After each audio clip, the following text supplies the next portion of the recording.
welcome back to my channel, Planty Princess 92. My name is Ashley, and today I am doing an update on my two Bromeliad pups. About 7 months ago, I did a video propagating Bromeliad pups with my daughter Sienna, and I potted one in Orchid Bark, pure Orchid Bark, and I potted one in Leca. Now I did keep these both in very different locations. As you see, the one in Orchid Bark has grown a little bigger than the one in Leca.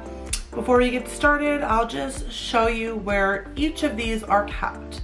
So the one in Orchid Bark is kept in my sunroom. If you've been following my channel and watching some of my videos, you may have already seen this room and know that there is a large south-facing window covered by a sheer, two east-facing windows, and a north-facing window in that room. So the one in Orchid Bark gets lots and lots of bright and direct light.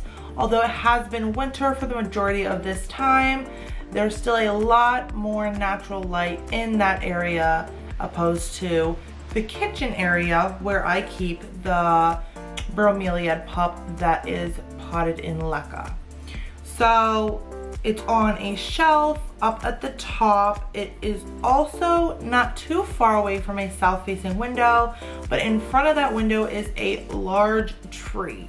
So unless a plant is right in that window, it really doesn't get much light because the tree kind of covers the majority of that window, not letting much seep through. So the only cracks that light really seeps through is getting hit right at that window. And this is pulled back probably about 4 or 5 feet. There is no artificial lighting over this plant, so again, very different light situations. Although it is surviving, it's very green, it's very healthy. It definitely hasn't grown as much as the one in my sunroom, getting all that bright light. So here we are with both of these pups.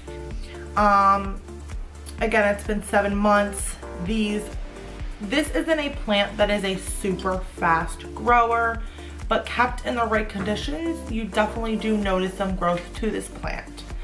As you see here, this one has grown a significant amount since potting. This has remained just the same. So again, it's very healthy, but it hasn't grown, I don't think, at all. So generally, this is what both of these pups looked like right here when they first started out. They were both approximately the same size.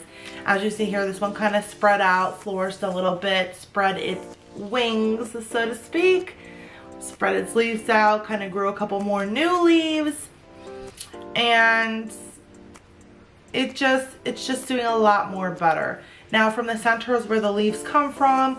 Also from the center is where the stalk comes from, which is where the bromeliad gets that beautiful color from. Now that part is not the flower, as I mentioned in my other video, but that is where the flowers do grow from when they do come into bloom.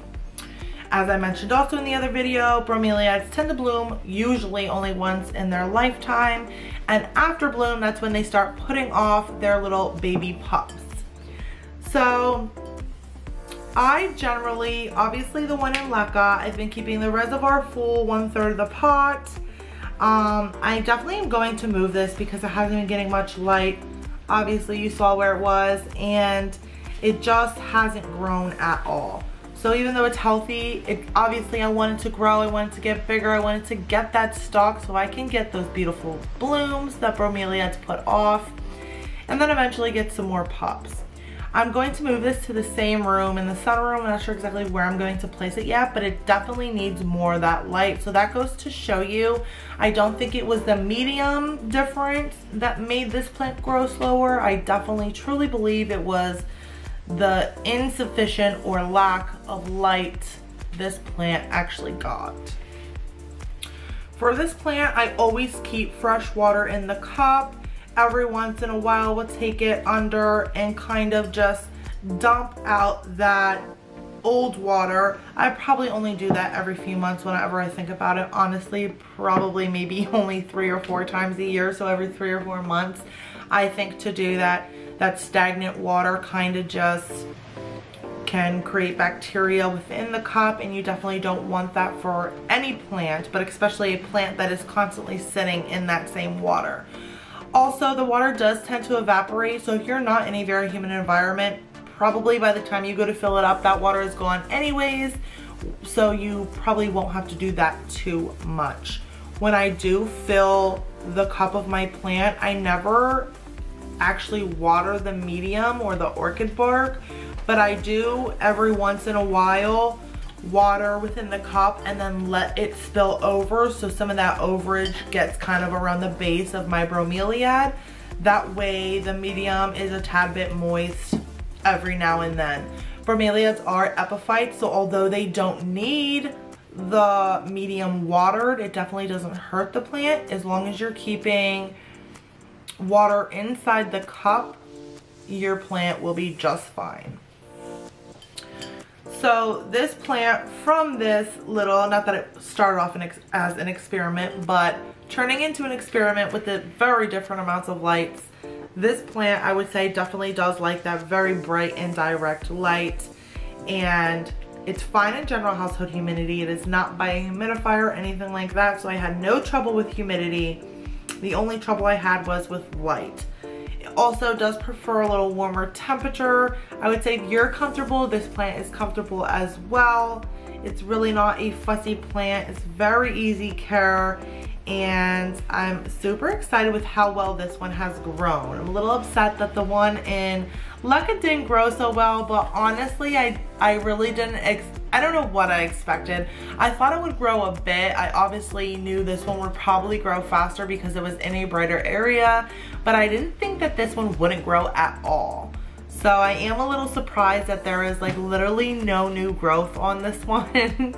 But it is the growing season. It's officially spring, so hopefully in the next few months this one will kind of catch up and become a bigger size. So I just wanted to give you guys a little update on how the Bromeliad pups were doing. If you didn't see that video, go ahead and check that out if you're interested in seeing how they started out, or to learn how to propagate Bromeliad pups in general. It's a very easy process. Once they're ready, they really just come right off. Thank you guys again for joining me in another video. Don't forget to like, comment, and subscribe if you're interested in the content I provide. And as always, every plant's a princess. Bye!